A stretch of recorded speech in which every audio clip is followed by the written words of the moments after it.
Forget to Remember by Alan Maylie. Chapter 1. Remembering and Forgetting. Jan picked up the telephone and called her sister's number, but there was only an answer phone message. "I'm sorry, there's no one available to take your call. Please leave a message after the beep." Jan tried to make her message as calm as possible. "Hello, Kate. This is Jan. I'm sorry, but you'll have to come down to Mother's. We've got to talk. I can't go on like this. It's becoming impossible. I know you're always busy, but you'll have to come. I can't manage with Mother anymore. Please call me back at Mother's house as soon as you can." Her mother's voice called weakly from the next room. "Who was that, dear?" "No one important. Don't worry, Mum." "Well, if I don't worry, who's going to worry? Someone has to do the worrying." "It's okay, Mum, really." "Oh, good. Did you have a nice time then?" "Sorry?" "Didn't you go on holiday somewhere?" "Not me, Mum. That was Mrs. Jenkins from next door." "Oh. Who are you then?" "Mum, I'm Jan. I'm your daughter. Surely you can recognise me." "Oh, yes, that's right. The trouble is, there's too much to remember. I can't remember everything, you know." "I know that, Mum. I know." Jan sighed. It was late on Sunday afternoon. The room was already getting dark. On the table there was a bowl of rotting fruit. The bananas were black, the oranges brown. On the shelf above it stood her parents' wedding photograph in a silver frame. It was yellow with age. Next to it stood a framed photo of her sister Kate getting her degree from Oxford University. Then there were pictures of Jan's daughter, Cindy, and Kate's children, Jeremy and Caroline, when they were all on holiday together in Spain, in happier times. There was a picture of Kate and her husband and children by the river in the garden of their beautiful house in Marlow. There were pictures of herself and Kate as children. She picked up a picture of her father. He was carrying Kate on his shoulders. He looked so strong, so confident, so full of life. There were no photos of Jan with her father. That was typical. He had always loved Kate more. She had been his favourite in everything. Jan remembered how he'd always treated her so badly, and Kate so well. When Jan left school, she'd had to go out to work, not go to university like Kate. But Kate had had the best of everything. Jan had always felt hurt by it. Why were families like this, she wondered. Anyway, now her father had been dead for nearly 4 years. As she put the photograph back, Jan noticed the thick dust on the shelf. She sighed again. Outside the window, a cold wind was blowing the petals off the spring flowers. It began to rain. "Is my father still alive?" came the tired voice from the armchair. "No, Mum. He died 20 years ago." "Oh, did he? What about my mum? Did she die too?" "Yes, Mum. She died 10 years ago. Don't you remember?" "Are you sure? I thought she came round for a cup of tea last week." "No, Mum. That was old Mrs. Jenkins who lives next door." "Oh, was it? Her voice died away as she slowly thought about this piece of confusing information. She was silent for a while. Her hands lay still in her lap, except when she occasionally moved the newspaper she was holding. Her eyelids were heavy, her eyes almost closed.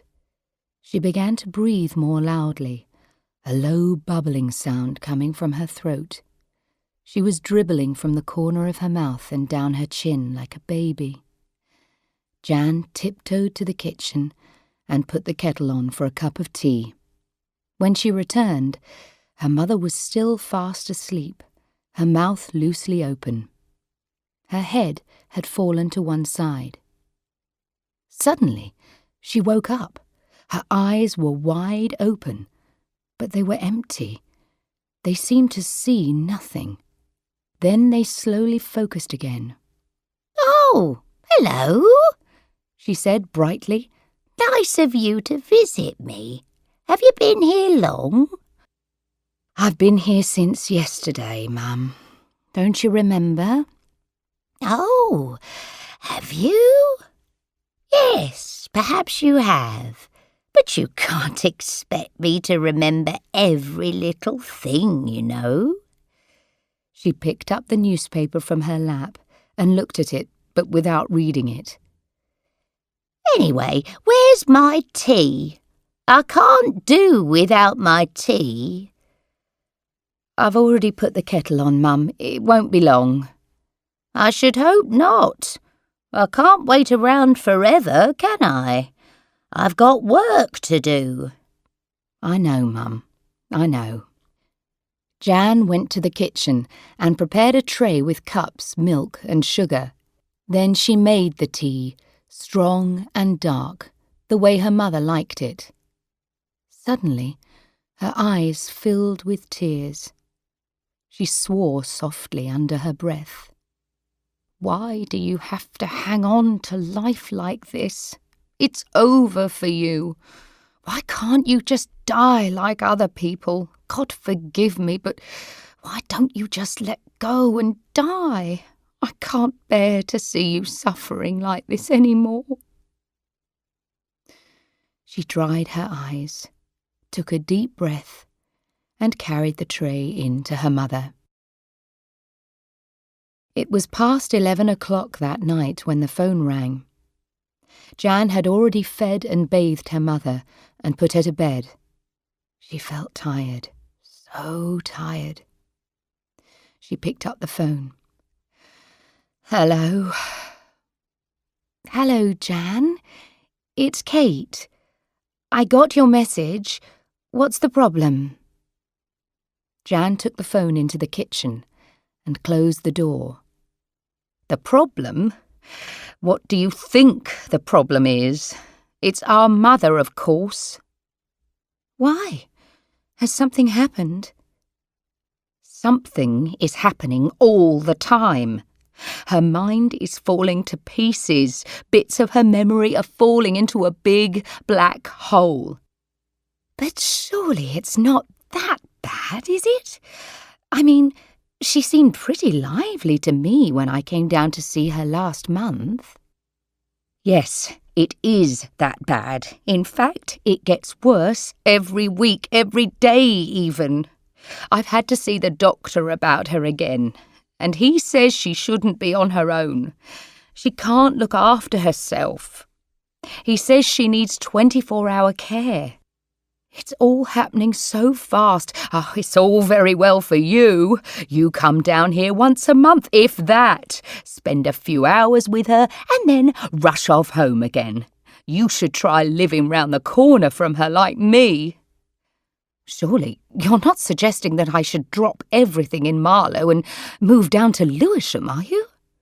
"Oh, no, I wouldn't dream of it. Your life has to run like clockwork, doesn't it? Nothing must upset your routines, your law cases, and your children, and your holidays, and your husband, and your maid. It all has to be organised, doesn't it? You have so much to do."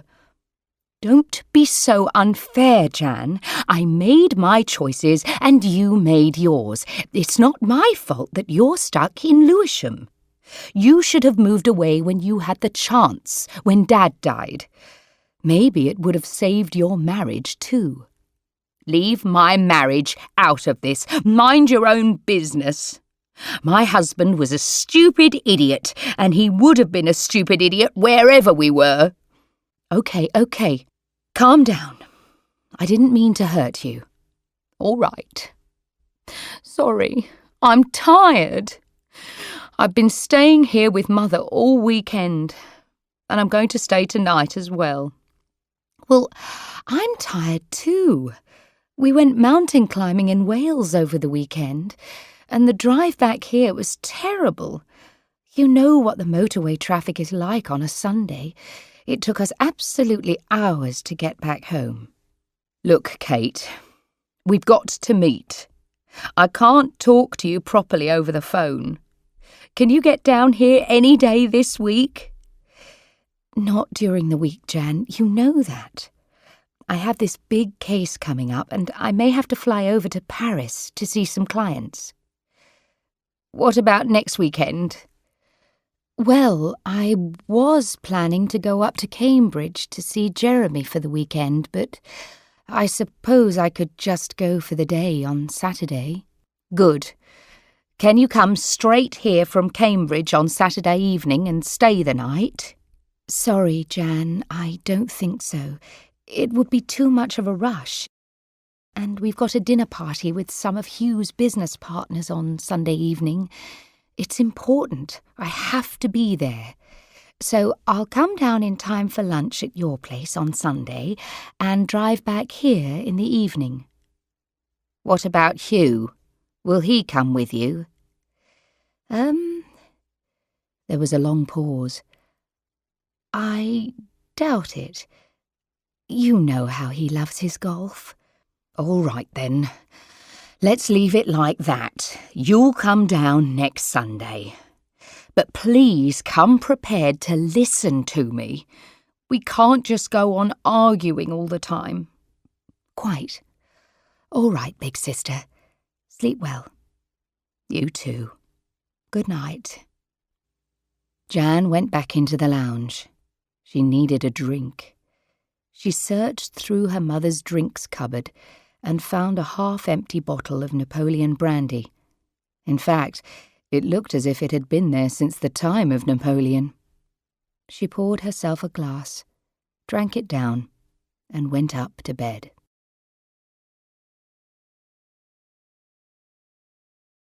Chapter 2. A Perfect Couple. Kate put down the telephone in her study and went back to join her husband, Hugh, in the lounge. Like the rest of their house, it had expensive modern furniture with glass and shiny metal tables, leather sofas and armchairs, and a thick cream-coloured carpet. Hugh was sitting in one of the armchairs, his feet up on a low table, reading the business and finance pages of the Sunday newspaper, and sipping a large glass of whiskey. As she looked down at him, Kate noticed, not for the first time, that he was losing his hair and getting rather too fat around the middle. Sometimes she wondered why she had married him. He put the newspaper down. "So what was that all about?" he asked. "It was Jan." "I know it was Jan. You told me she'd left a message. What did she want this time?" "It's about Mother." "Oh, no, not again, surely. Does she really expect you to call on a Sunday evening just to talk about your mother?" His voice sounded unpleasant, impatient. "She says Mother is getting worse. She says that she forgets things and can't look after herself anymore." "Well, she's old, isn't she? That's the way old people are. They do forget things and get mixed up. What does she expect? What's it got to do with us, anyway?" "Well, she is my mother, you know. And Jan says that she can't manage any longer. She wants me to go down there and discuss it." "I don't see what there is to discuss," said Hugh unhelpfully. "Thank goodness my parents are both dead. At least they can't cause any trouble like that. Anyway, I told her I'd go down to Lewisham next Sunday. You told her what? Have you forgotten we have a dinner on Sunday evening? I told you it was important. I'm trying to get Clarides and Mazumdar to sign up to my new investment fund. God, can't you remember anything? I didn't forget. I'm not like my mother. Not yet, anyway. I'll go down there for lunch, and I'll be back late afternoon in plenty of time for your dinner.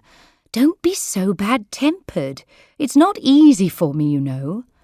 It's not easy for any of us, said Hugh, and picked up his newspaper again. Kate went back to her study, switched on the desk light, and began to read the papers for her court case the next morning. It was a complicated case involving a disagreement between members of a family about who should own the parents' house and business property. She sighed. She felt tired, exhausted by the mountain climbing in Wales and the long drive back to Marlow, and now she couldn't stop herself thinking about Jan and the problems with her mother. Why wasn't life simpler? She thought. She had a successful career as a lawyer. Hugh was doing well again in his investment business. The children were grown up, well, almost. She and Hugh had plenty of money. It should have been the time for them to relax and enjoy it. But instead, she felt discontented and unhappy. Why? Something was wrong, but she couldn't say what it was, just a feeling that things should be different. It was past 2:00 in the morning by the time they both went upstairs. As they were getting ready for bed, Kate looked at Hugh again and wondered if he was the same person she had married all those years ago. He got into bed and turned off the light. "Good night, darling," he said, and turned his back to her. He was soon fast asleep. Kate lay awake for a long time, thinking how easy it was to say darling, and wondering if it meant anything anymore.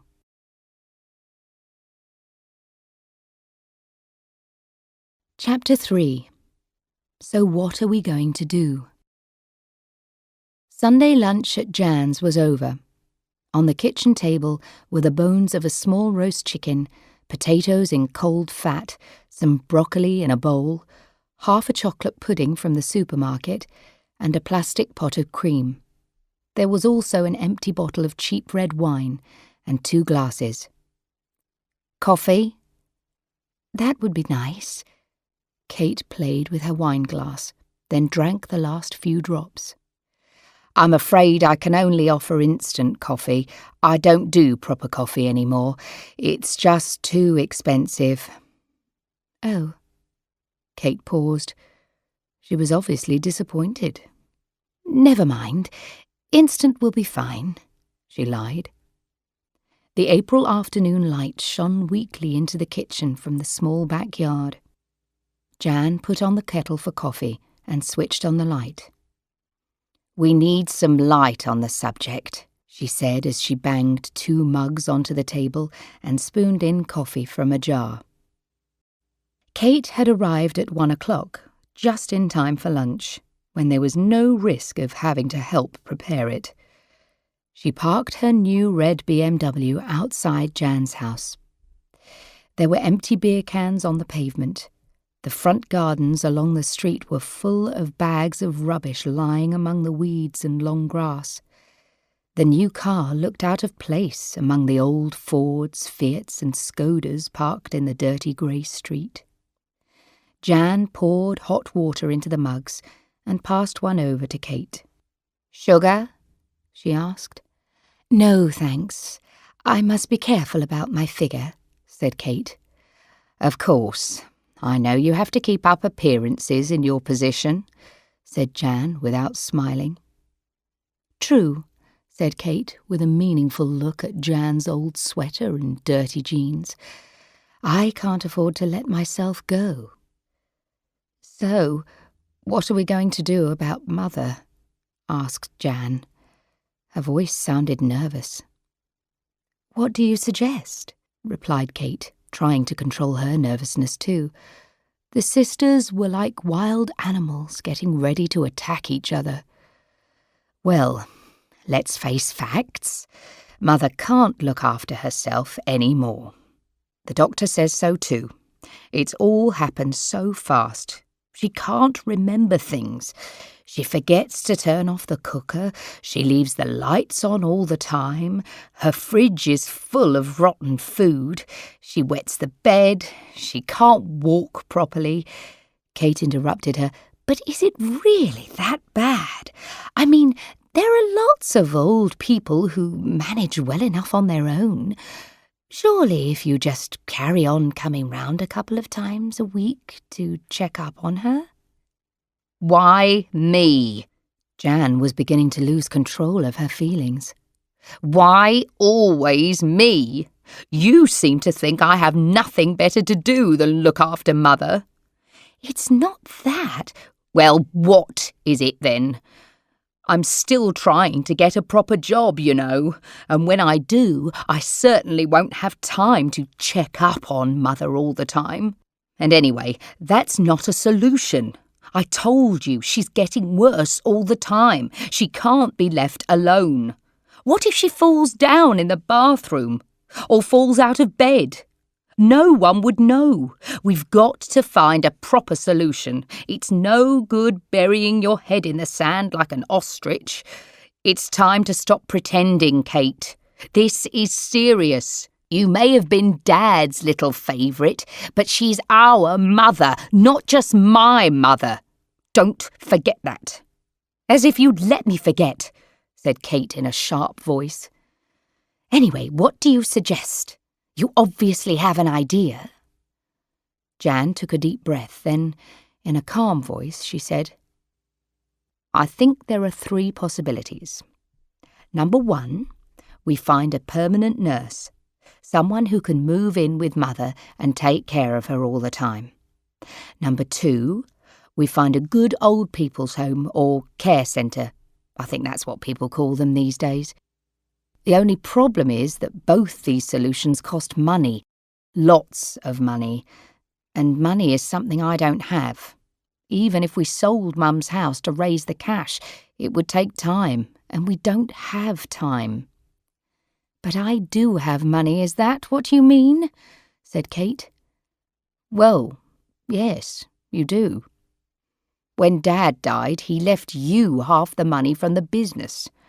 Mum got the other half. I don't mind that, but all I got was enough to buy this miserable little house. That was typical of the way Dad always treated me anyway. And you can't pretend you don't earn plenty from your law business. So I can afford it. Is that it? Said Kate. Yes, I think you can. My dear Jan, I don't think you understand anything about money, said Kate with a cold smile. It's true that we earn a lot of money, but we have to spend a lot too. The children's education, for a start. You have no idea how much it cost to send Caroline to Oxford University. And we had to buy her a flat to live in afterwards too. And Jeremy still has to finish another year at university in Cambridge. And then he'll need money to help him get started too. And then there's the cost of running the house, and the garden, and all the entertainment expenses. Of course, but I wouldn't know anything about any of that, would I? My Cindy was a dropout from school, so she didn't even get to university. And as for your kids, when did they last visit their grandmother? And you seem to forget how much it cost Mother and Father to send you to Oxford. I didn't even get the chance to go to university. Dad couldn't wait for me to start work as soon as I left school. And as you can see, my lifestyle is not quite on the same level as yours. She pointed at the remains of the meal on the table, the small chicken and the cheap wine. All I'm saying, Jan, is that you mustn't think we've got piles of cash to spend on Mother. Our money is tied up in property and investments, not under the bed. Oh, no? But you don't seem to have any problems when you want to go on a luxury holiday abroad, or buy a new car, or designer clothes, do you?" said Jan sharply. She was beginning to lose her calm. "Look, Jan, how we use our money is our business, not yours. I realise that something has to be done about Mother, but don't just think that I'm going to sign a blank cheque." "So what now?" asked Jan angrily. "Are you still hoping I'll check up on Mother for the rest of her life?" "Wait a minute. Didn't you say there were 3 possible solutions? What's the third one?" There was a long, uncomfortable pause. Then Jan took a deep breath and said what she had on her mind. "The third solution? Well, Kate, you have a very big house. Your kids have moved out, so you have plenty of room. How about fixing up part of the house as a small, separate flat for Mother? Your maid could keep an eye on her, make sure she had regular meals, kept herself clean and all that. She wouldn't be in your way." "Are you completely mad? How could we possibly manage with having Mother all the time? And what do you think Hugh will say when I tell him about your crazy idea? It's his house too, you know." "I doubt if Hugh would even notice. He seems to spend most of his time away on business trips or playing golf. Anyway, surely you could explain things to him. After all, he is your husband, isn't he? Aren't you supposed to share things, including your problems?" "Are you suggesting that we don't?" Kate said angrily. "Not really. I'm just asking you to think carefully about my idea. Don't simply say no now. I don't think it would be that much of a problem for you. At least you wouldn't have to pay for a nurse or an expensive care centre. And Mother would be in her own rooms, so she wouldn't get in the way of your lifestyle. You wouldn't have to include her in your dinner parties or anything like that." Kate looked at her watch. It was 3:30. "Look, Jan, it's getting late. I really have to be home by 5:30. I told you, we're going out for dinner tonight. But we don't seem to have come to a proper decision, do we?" "We certainly do not," replied Jan bitterly. "You say you have no money to pay for Mother, and I certainly have none. I have no proper job, and I have Cindy to look after too. She still has no job and nowhere to live except with me, and you've just refused to even consider the idea of having Mother living with you. We mustn't upset Hugh." "That's not quite what I said," said Kate. "I'll tell you what, I'll speak to Hugh when I can and see what he says, but I really don't think he'll agree." "OK, speak to him. But meanwhile, what am I supposed to do? I've got job interviews in the next couple of weeks. I can't look after Mother the way I have been doing. We need a temporary solution until we finally decide what to do. Couldn't you at least have Mother for a week? It would be a kind of trial. You'd have a chance to see what it would be like. Come on, it's not much to ask. After all, you've got your Filipina maid, Corazon, Corrie, or whatever her name is. I need a break. I can't go on like this any longer." Kate looked at her watch again. "OK, I'll call you tomorrow. By then, I'll have spoken to Hugh. Maybe we can take Mother for a week or so till you get your job interviews sorted out. Will that help? But if you do get a job, there will still be the problem of what to do in the long term." "It will help, thanks," said Jan. She felt such relief at finding a solution, even a temporary one. "OK then, I'll speak to you tomorrow evening. Thanks for a lovely lunch, Jan. It was nice to see you again." "Take care." Safe journey. Jan watched the red BMW drive off and closed the front door. She went back to the kitchen and started to pile the dirty dishes in the sink. As she did so, tears began to run down her face. She cried with relief. She cried at the unfairness of life. She cried about the way her father had treated her so unfairly all his life for no good reason. She cried for the miserable life she had in her small, dirty house. She cried for Cindy and her useless life. Above all, she cried for the strange, crazy woman her mother had become.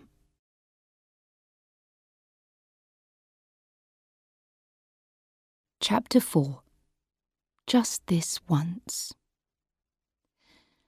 The dinner party was a great success. Kate had made the reservation at a quiet restaurant by the River Thames. It was one of those restaurants which almost smelled of money. The lights were low, with candles and bowls of spring flowers on the tables. There were plain white tablecloths with real silver knives and forks, crystal wine glasses, and large, expensive white plates. The walls were decorated with old pictures of the river and glass cases containing stuffed fish. In one corner, a wood fire was burning. The waiters wore black bow ties with spotless white shirts and black suits. No one spoke loudly. Apart from Kate and Hugh, there were only 4 guests. Costas Clarides and his wife Melpa, with dark flashing eyes and a low-cut silk dress, and Harry Mazumdar and his wife Shantha, looking wonderful in a red sari and gold jewellery. Clarides was Greek and owned oil tankers and container ships. Mazumdar had made his money out of call centres in India. Both men were seriously rich. The food and wine were not only expensive, but delicious and perfectly matched. Soon everyone was relaxed and chatting comfortably. Towards the end of the meal, the men moved to one end of the table and were soon deep in discussion about Hugh's new investment fund. The women sat together and talked about fashion, books, films, and holidays. Kate thought she noticed Melpa looking towards Hugh quite a lot, but maybe it was just her imagination. They left the restaurant quite late, so it was midnight by the time Kate and Hugh got home. He immediately headed to the drinks cupboard and poured himself a large glass of his favourite malt whisky. "Haven't you had enough to drink, darling?" asked Kate. "I'm celebrating my success," said Hugh. "They both want to come in with me. If this investment fund works out, I'll be so rich I'll never have to work again." "Well done, darling," said Kate, though her voice didn't sound as though she meant it. "But you should be careful. I've noticed you seem to be drinking more these days. It's not good for your health, you know." "Don't worry about me. I know when I've had enough, darling," said Hugh, and took a large sip from his glass. "Do you know them well?" asked Kate. "I mean, have you met them with their wives before?" "We've had lunch in London a few times, but they only brought their wives tonight. Why do you ask?" "Oh, I don't know.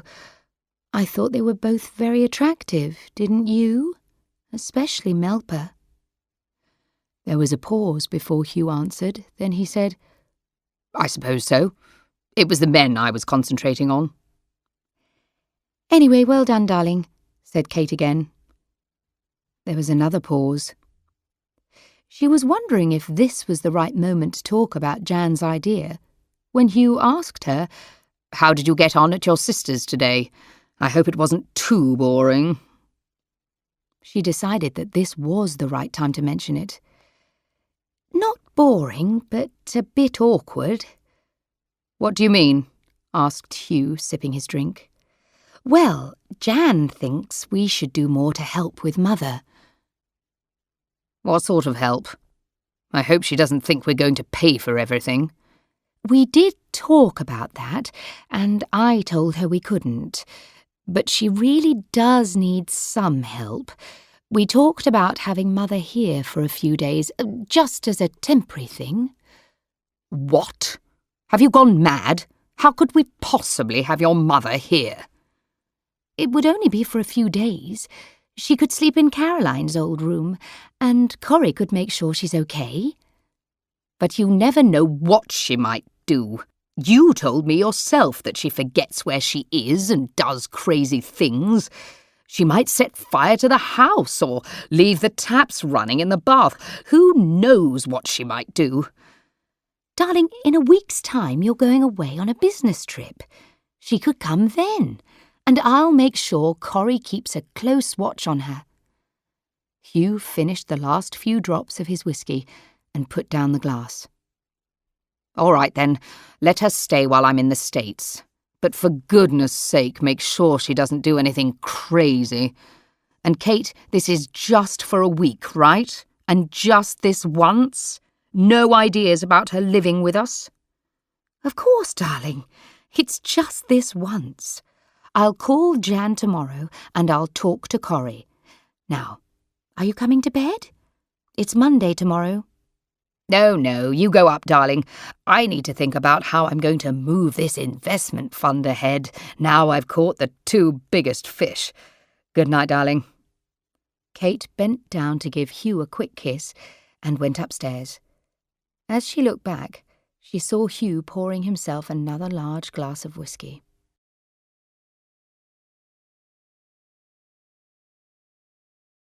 Chapter 5. Back to where we started. The following Sunday afternoon, Kate picked up her mother from Lewisham and drove her to Marlow. Everything started well. Sarah fell asleep in the car and only woke up when they arrived at Kate's house.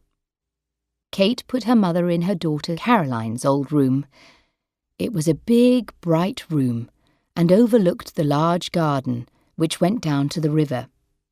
Kate had prepared an early supper for her mother, so that she would be back in her room before Hugh returned from the golf club. When Kate looked into her mother's bedroom later, she was already fast asleep. Hugh came back late from golf.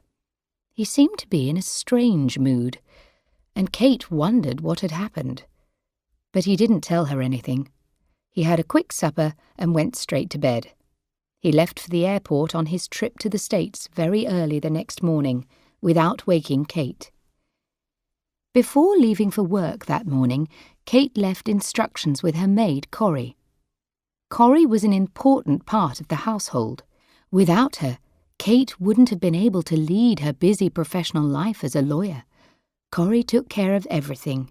She cleaned, washed, ironed, and cooked for Kate and Hugh, and she served at table whenever they had guests for dinner. She was tiny, with dark skin, bright eyes, and a lovely smile. She never complained, whatever Kate asked her to do. Kate asked Corrie to make sure her mother took a bath when she got up, and to make her breakfast and mid-morning coffee. She suggested that Corrie should call her mother by her first name, Sarah. Kate also explained that her mother acted strangely sometimes, so Corrie would need to be patient with her. Sometimes she forgets things or gets things mixed up in her head. Don't worry about it too much. Just try to make her as comfortable as you can. I know you will. And one last thing, Corrie, she said as she left. Please make sure you give Mother her supper before 7, before I get back. She likes to go to bed early. I'll go up and say good-night to her after I get back. Corrie was surprised that Sarah was already up and dressed when she went into her room at 8 o'clock. Sarah ate a big breakfast, then sat reading the newspaper in her room. Corrie thought she seemed like a perfectly normal old lady. But when Corrie took her some coffee at 11 o'clock, things started to become a little unusual.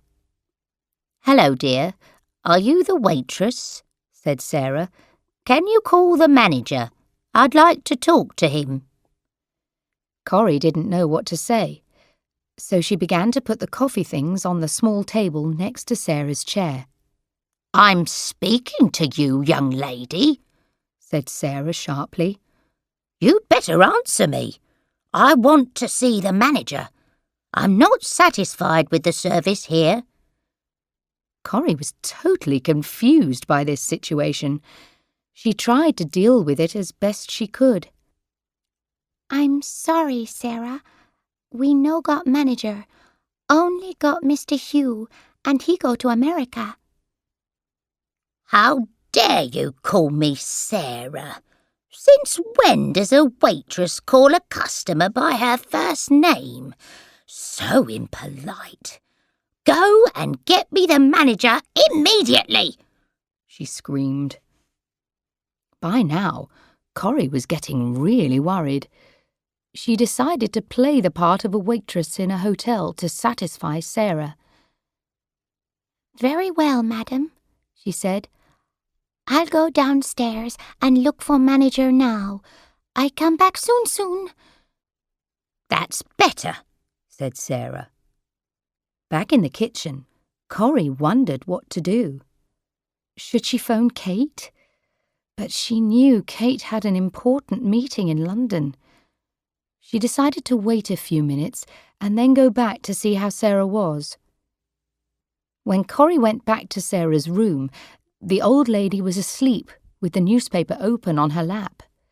The cup was on the floor and the coffee was all over the carpet. Corrie got a cloth and began to clean up the mess. Sarah suddenly woke up, looked at her and said, "Hello, dear. How nice of you to call in to see me. Would you like some coffee? Oh, dear. It looks as if someone has dropped it on the floor.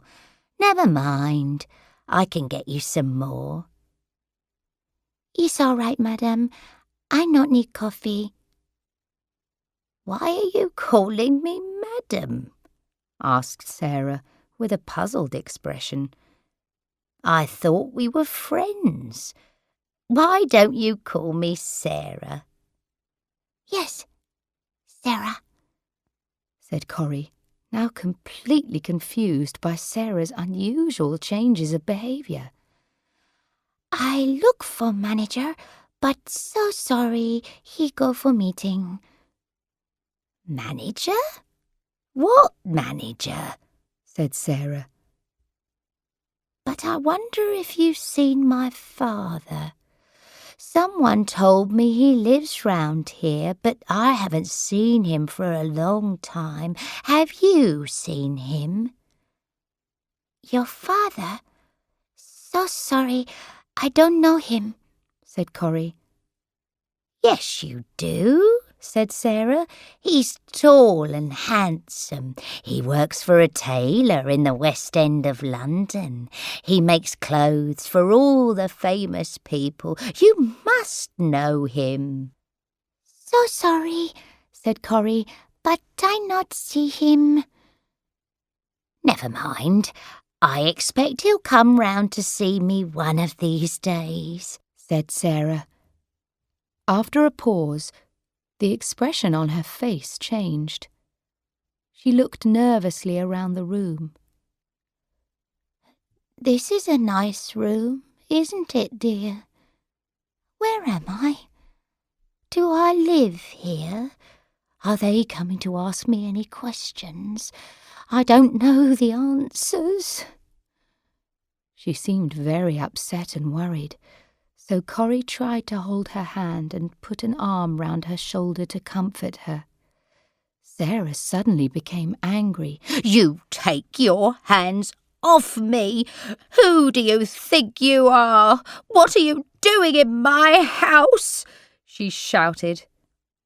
Then quite suddenly she burst into tears, rocking her body backwards and forwards in her armchair and mumbling confused phrases.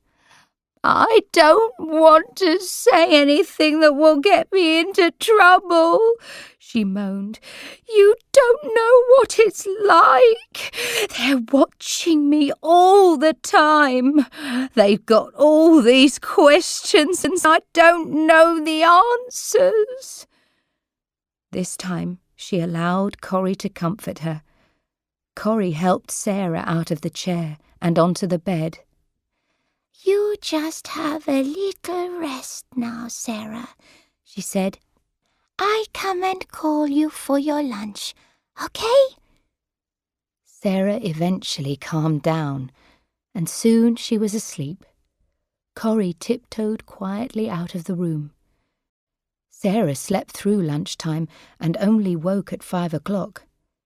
She seemed to be quite normal again, and ate a big piece of fish with peas and potatoes, and drank several cups of strong tea. She was warm and friendly towards Corrie. She chatted with her about life in the Philippines and about Corrie's family. Corrie told her how well her children were doing in school, and she explained how hard it was for her when she thought of them growing up without their mother so far away. When Kate came back at 7, they were still chatting. "How was your day, Mother?" Kate asked. Oh, I've had a lovely time. This is my new friend. I can't remember her name, but she's from abroad somewhere. Have you met her before? "Of course I've met her, Mother. She works here." Oh, does she? Said Sarah absent-mindedly. Then she fell silent, obviously deep in her own private thoughts. Soon after this, Corrie took Sarah back upstairs. "Good night, Mother. I'll come up later after you've had your bath," said Kate. Corrie stayed with Sarah for a while. Then when Kate came up to say good night to her mother, she went down to prepare Kate's supper. Later in the evening, Kate joined Corrie in the kitchen. "So, how was today? How did you get on with Mother?" Corrie felt embarrassed. She didn't know how to answer. Finally, she said, Oh, I think she very nice, but sometime she forget about something. I try to help her, but sometimes she a little bit difficult to understand." "Oh, I'm sure you'll manage," said Kate. "Just let me know how things go tomorrow, all right?" "I do my best," said Corrie. "I know you will. I don't know what I'd do without you, Corrie. I really don't. Good night." "Good night, madam," said Corrie. Suddenly, she felt very tired and more than a little worried about the next day.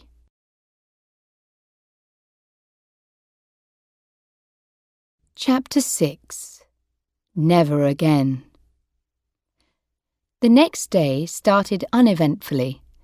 It was only after lunch, when Corrie and Sarah were sitting in the kitchen, that things started to go wrong again. Sarah sat staring, completely lost in her own thoughts again, her eyes empty. Then suddenly, she began to sing. "All things bright and beautiful, all creatures great and small, all things wise and wonderful, the Lord God made them all." Her voice was high and very shaky on the top notes, and she sang the words of the old Sunday school hymn very deliberately, rolling the R's and pronouncing all the final consonants. It was a strange, almost crazy performance. Sarah suddenly looked straight at Corrie and ordered her to sing too. "Come on now, all together!" And she began to sing again. "All all things bright and beautiful. Come on, dear, all together, join in. Come on. Corrie, who had never heard the words or the tune of this hymn before, didn't know what to do. Come on, dear, it's a lovely hymn. We used to sing it at Sunday school. Come on.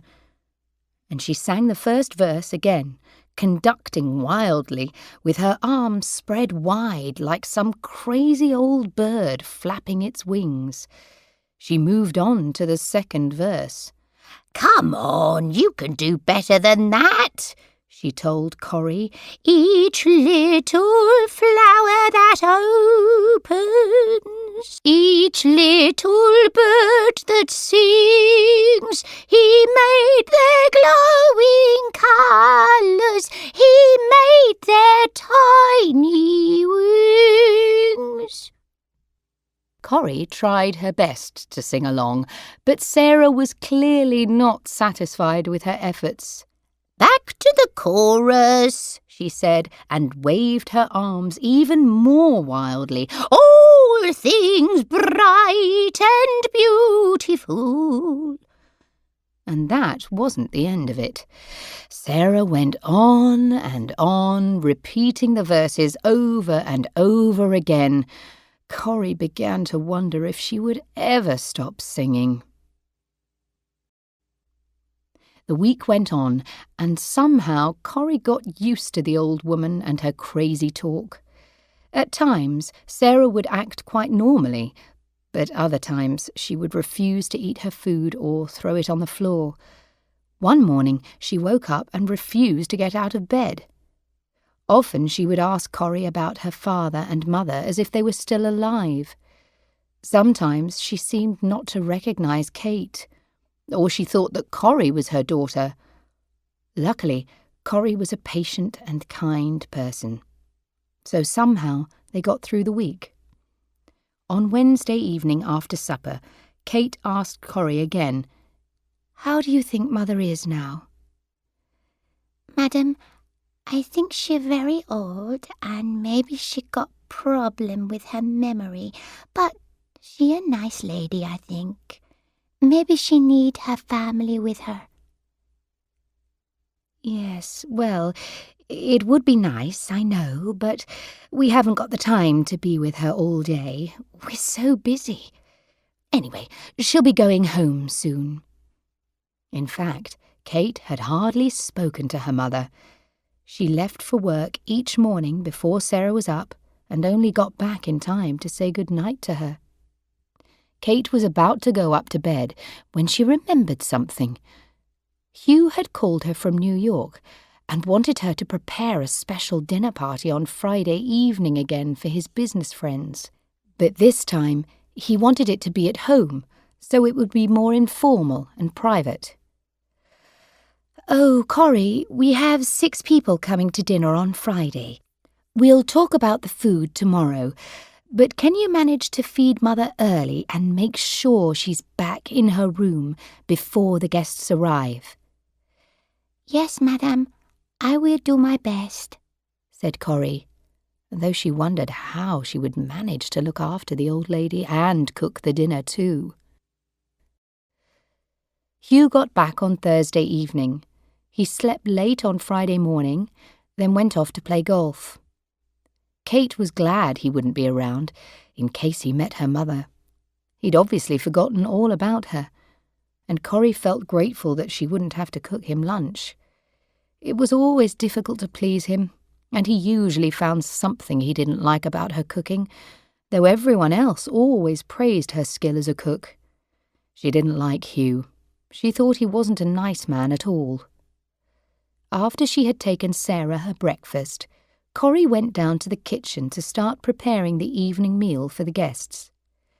At lunchtime, she took up a light meal to Sarah's room, but Sarah wasn't there. Kate was working at home in her study, so Corrie went to tell her, and together they started to look for Sarah. They looked all over the house, but didn't find her. After half an hour, they were both feeling very worried. Then, by chance, Corrie looked out of the window in Sarah's room and saw her at the bottom of the garden, right next to the river. They ran out of the house and down to the river just in time to see Sarah standing in the river with the water up to her knees. "Hello," she said. "Isn't it a lovely day? Shall we all go for a swim?" Somehow they managed to get Sarah out of the river and back to her room. Corrie gave her a hot bath and put her back to bed. "Wasn't that lovely, dear?" said Sarah, and immediately fell asleep. But in the afternoon she woke up and started her crazy singing again. Kate had gone out, so it was Corrie who had to go up to her room with some tea and biscuits to try to calm her down. Sarah went on singing the same hymn she had sung earlier, but much, much louder this time. Corrie was starting to feel worried because she still hadn't finished preparing for Kate's dinner party. Eventually, over half an hour later, Sarah stopped singing and without saying a word went back to bed and fell asleep again. Corrie sighed with relief and began to lay the table in the big dining room. Corrie served Sarah a light supper on a tray in her room, then left her to make the final dinner preparations. "Where are you going, dear?" "I have to prepare some things for Kate," Corrie replied. "Oh, I can help you, dear," said Sarah. No need, thank you," said Corrie, terrified at what might happen if Sarah came downstairs. "Oh, all right then. I think I shall have another bath." The guests began arriving at 7:30. Hugh served drinks in the lounge, then everyone went through into the dining room. This was an important business dinner for Hugh. He was hoping to get someone else to sign up for his new investment fund. This time, the Claridis and the Mazumdars were joined by an English couple, the Manninghams. Clive Manningham had been at Oxford University with Hugh, so they knew each other well. All the ladies were dressed in expensive clothes again, and Melpa Claridis was looking especially wonderful. Like a film star, Kate thought a little jealously. Melpa seemed so much more elegant than she did. Getting all these important people together in the same place at the same time hadn't been easy to arrange, so Hugh really wanted everything to go well. Then, just as the guests were sitting down, the dining room door flew open, and Sarah stood in the doorway. She was wearing bright red lipstick, lots of eye makeup, and her nightdress. "I'm so sorry to keep you waiting," she said in her best voice. "I'm truly very happy to see you all here. Please do make yourselves at home, just like old times. Now, shall we have a little sing-song?" And she started to sing All Things Bright and Beautiful in a very loud voice, conducting wildly and encouraging the guests to join in. Hugh, of course, was furious. "Get her out of here!" he said to Kate in an angry voice. After some confusion, in which a couple of wine glasses were broken and some dishes knocked onto the floor, they managed to lead her out of the room and back upstairs. But Hugh's dinner party was ruined, at least for him. The guests didn't seem to mind. They just found it amusing. Everything soon returned to normal, and everyone enjoyed the excellent dinner that Corrie had prepared. But for Hugh, it felt like the end of the world. "Just get her out of this house and never bring her back! Do you understand? Never!" Hugh shouted as soon as their guests had gone. Kate followed him through to the lounge. He suddenly turned on her, his face still red with anger. "I want her out of here by tomorrow! That mad old woman has ruined my business deal and made us both look like idiots in front of those people.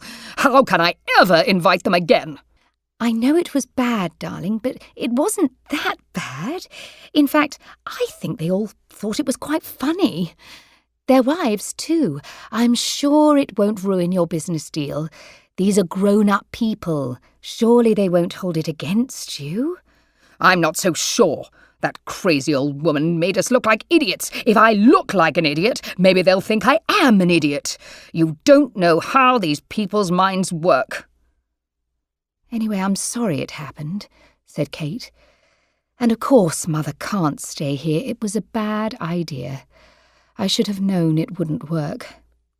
Something I didn't tell you was that she walked into the river this afternoon. She could have drowned. If she can do that, goodness knows what else she might do. It wouldn't be safe to have her here.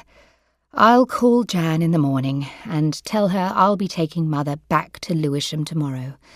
She won't like it, but it's too bad. We have our own lives to lead. That's the least you can do after what's happened, replied Hugh. Now I'll have to start trying to pick up the pieces.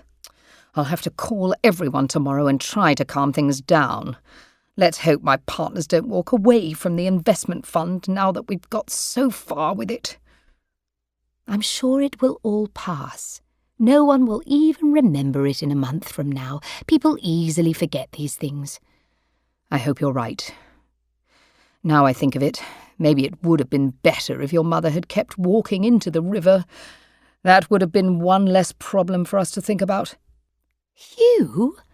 How can you say such a thing? She may be a nuisance, but no one wants her dead. Are you so sure? Said Hugh roughly. I'm pretty sure your sister Jan wouldn't mind losing her. Let's leave Jan out of this, shall we? I'll have enough to do explaining to her why we can't keep Mother here. All right, but sometimes I think it would be better to get rid of people like your mother. They're no use to anyone, and it costs the country millions of pounds to keep them alive. OK, Hugh, that's enough. I'm tired. I want to go to bed. It's been a busy week. Kate walked to the door, then paused. Oh, by the way, where did you go today? When I was putting your things away, I noticed your golf shoes were clean. There was no dirt on them at all. I thought you were supposed to be playing golf. There was an uncomfortable silence. Well, no, actually, said Hugh. I wanted to play, but on the way to the club I got a call from Macy. He wanted me to meet him in the office, something urgent. I thought you were taking the day off, since you'd just got back from the States. Are you sure? Of course I'm sure. What are you suggesting? Macy was right to call me too. We could have lost a lot of money. I spent most of the day with him trying to sort it out. I can't afford any problems with this new fund all ready to start up. Kate had a strange feeling. Perhaps Hugh was telling her the truth, but perhaps he wasn't. His story didn't sound quite right. Where could he have been if he wasn't playing golf and wasn't at work? But she felt too tired to argue. Anyway, good night, darling, she said as she kissed him lightly on the cheek and went towards the stairs. As she went up the stairs, she heard the usual pop of a cork from a bottle and the sound of whiskey being poured. Things weren't right between her and Hugh. He seemed more and more like a stranger to her. Things couldn't go on like this. They must have a proper talk soon, she decided. The following morning, Kate called Jan. I'm sorry, Jan, it won't work. I'm driving Mother back home this morning. Maybe you could be there when she arrives. I'm sorry, don't say anything. I know all the arguments, but she can't stay here. She just can't. That's final. Jan swore under her breath and put the phone down. They were back to square one, back to where they had started.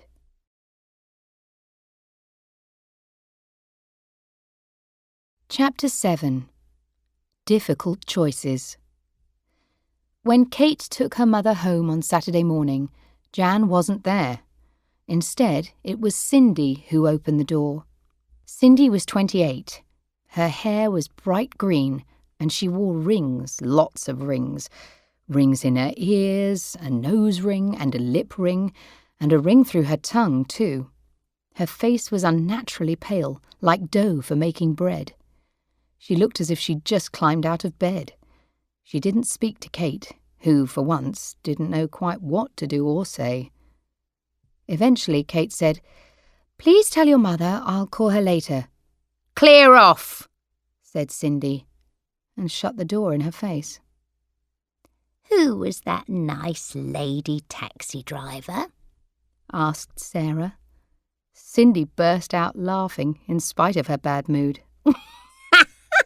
"Never seen her before," she replied. She was very well spoken, Said Sarah. Perhaps her husband lost his job, so she has to drive a taxi now. "Could be," Said Cindy, smiling to herself. It was such a lovely idea. Can I have my tea now? Asked Sarah. "OK, I'll make us both a cup." Cindy took Sarah into the kitchen and put on the kettle. Sarah sat looking out of the window with empty eyes. Where are we? She asked suddenly. Have I been here before? "This is your home, Gran," said Cindy. "Don't you remember?" Are you sure? I don't think I've been here before. Do I have to do anything special? "No, Gran. Just wait a minute and we'll have a cup of tea. Then you can have a rest. I have to go out for a little while, but I'll be back later and make you your lunch." Do I have to do anything special today? "No, Gran. I told you. Just sit there till the tea's ready." Sarah sat nervously squeezing her hands with a frightened look in her eyes. Do I have to do anything special today? She asked again. Cindy's good mood began to disappear. "I told you no, Gran. For God's sake, stop asking me the same question all the time. You're driving me bananas." Where's my tea? Asked Sarah. Cindy dropped 2 tea bags into the pot and poured in boiling water. "Nearly ready," she said. As they sat drinking the mugs of tea, Sarah began to show signs of nervousness again. Do I have to introduce you to anyone here? She asked. Cindy replied heavily, "No, Gran." When am I going home? Sarah suddenly asked. "You're at home now," said Cindy. Am I? I don't recognise it. Have I been here before? "You've lived here for the past 40 years, Gran," said Cindy. "Don't you remember?" It's a nice cup of tea, said Sarah. Do I have to do anything special today? Cindy took a deep breath and stopped herself from saying anything. She was beginning to feel desperate to escape from this crazy old woman. Somehow Cindy got through the rest of the day. Jan had gone to London, so Cindy couldn't just leave her grandmother alone, though she really wanted to. But she did manage to go back home a couple of times, which made the day just about bearable. Luckily, it was only a few minutes' walk away, so she never left Sarah alone for long. When Jan arrived at 6, Cindy was cooking Sarah an omelette. "Hello, Mother," said Jan to Sarah. Hello, dear. How was your holiday? Replied Sarah. "Oh dear," said Jan to Cindy. "How did it go?" "Come into the other room and I'll tell you," said Cindy. They left Sarah to eat her omelette and went into the lounge. "Before you say anything, Cindy, let me tell you my news. I got the job. I got a letter this morning. They offered me the post of assistant to the sales director as a start, but they told me there are plenty of opportunities for promotion. The money's not bad either, and I can start next Monday. Isn't that great news?" Yes, Mum. I'm really happy for you. You'll be working again. At least we'll have some regular money coming in again, apart from my weekly benefit payments and your odd jobs. But tell me how you got on with your grandmother, said Jan. She sounded worried. Well, Mum, it was a whole new experience. I hadn't realised just how strange she was. I mean, I haven't had much contact with her recently, not since I came back from the drug rehabilitation centre, but she's totally mad most of the time, if you ask me. She almost drove me mad too, asking the